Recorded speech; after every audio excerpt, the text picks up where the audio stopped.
There are about 107 million gun owners in the United States, and we're putting them against the largest army the world has ever seen, the Soviet Union, at its full Cold War peak, invading America. In this video, we go full sandbox to keep things simple. No US government, no military, no allies stepping in on either side. 100% of gun owners get involved. Organized into basic local militia groups. They bring everything they legally own. Pistols, AR-15s, hunting rifles, night vision, body armor, and whatever privately owned military hardware they can get running. Let's go. At its peak, the Soviet Union fielded over 5.3 million active personnel and somewhere north of 50,000 tanks, more armor than every other country on Earth combined at the same time. Add the Warsaw Pact, East Germany, Poland, Czechoslovakia, and you're looking at a coalition that could mobilize more soldiers than the entire population of most American states. Their Air Force alone had more fighter jets than the US has today. On paper, this isn't a fight. It's a formality. Except an army that size doesn't fit on a plane. It fits on ships.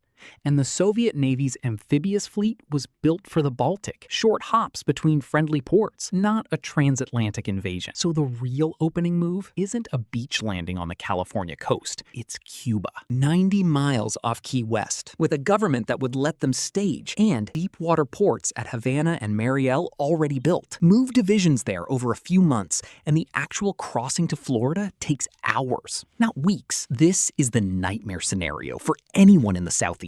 And it's also the single biggest weakness. You cannot hide this. Commercial satellites photograph the buildup daily. Every freighter broadcasts its position. Americans would watch this army stack up in Cuba for months before a single soldier crosses the wire, which means every gun owner from Georgia to the Carolinas has time to dig in. And once the buildup starts, every soldier, every tank, every gallon of fuel funnels through 2 or 3 ports on one small island. A handful of guys with 50 cal rifles a mile off the runway at Jose Marti International can put an AN-12 transport out of commission before it ever gets wheels up. Do that to enough aircraft, and the airlift stalls before the invasion even leaves Cuban soil. Say some of it gets through anyway. First wave in is the VDV, Soviet Airborne, the best trained troops in the entire army, dropping onto the Florida coast to secure a beachhead airfield. Historically, that's roughly 8 divisions worth of manpower. Call it 50,000 men across the opening days. Paratroopers land light, no armor, minimal ammunition, completely exposed for the 90 seconds it takes to hit the ground and get out of the harness. They're doing this over Florida. Flat, swampy, almost no tree cover to land in without getting hung up, and one of the highest per capita gun ownership rates in the country. A guy in a deer stand with an ordinary hunting rifle has a clean 300-yard shot at a man still unclipping his chute. Multiply that by every hunter, every rancher, every retired guy with a scoped rifle in a 3-county radius, and the airborne assault, a part of this invasion that's supposed to be surgical, turns into the bloodiest 90 minutes of the whole war. Here's where the Soviets actually win, and win badly. Their jets, MiG-23s, Su-25s flying close air support, own the sky. No civilian militia has surface-to-air missiles. That's not legal to own, and it wouldn't matter if it were. You need training and maintenance infrastructure that doesn't exist outside a real military. So for the first few weeks, anything moving in daylight in open ground within 20 miles of the beachhead is a target from above. But air power has never actually won a ground war on its own. Ask the Soviets themselves. They had total air superiority over Afghanistan for a decade and still walked away having lost it. Air power can flatten a convoy. It cannot hold a town, cannot search a house, cannot tell a farmer from a militia fighter from 3,000 feet. And every sortie meets fuel, a maintained runway, and a supply chain running back through the same 2-port bottleneck in Cuba that's already under fire. Assume the beachhead holds. Now the Red Army has to actually go somewhere. North into the Panhandle is pine flatwoods and swamp. Bad tank country. Worse, ambush country. West along the Gulf Coast runs straight into Louisiana and Texas, states where gun ownership isn't a hobby, it's regional identity. Every mile inland island is a mile further from resupply, a longer convoy route, and more forest, more farmland, more people who've hunted this exact terrain their whole lives. Their entire doctrine assumes a front line they can smash through with concentrated mass, tanks and artillery punching a hole, infantry pouring through. There is no front line here. There's just a few 100 million acres of civilians who don't wear uniforms, don't hold ground, and don't need to win a battle. They just need to make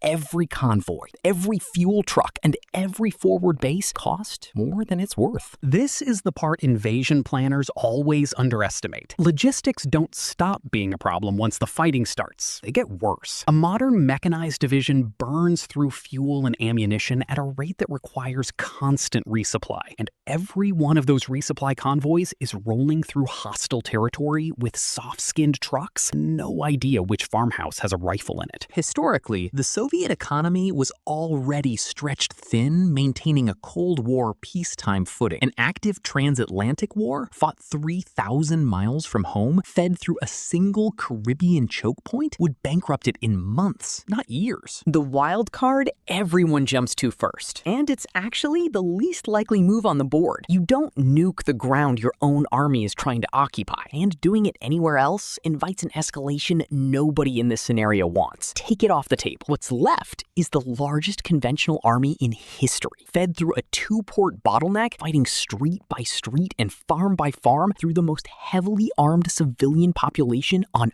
Earth. They'd take Florida, probably hold the southeastern coast for a while, maybe push as far as Atlanta before the supply lines start collapsing under their own weight. But holding ground and winning a war are two different things. And everything past that first coastal strip turns into the slowest, most expensive occupation in Soviet history. Probability of gun owners in the US winning? 74%. If you liked it, subscribe and leave a like. Comment what if you'd like to see, and I'll give your comment a heart. See you in the next video.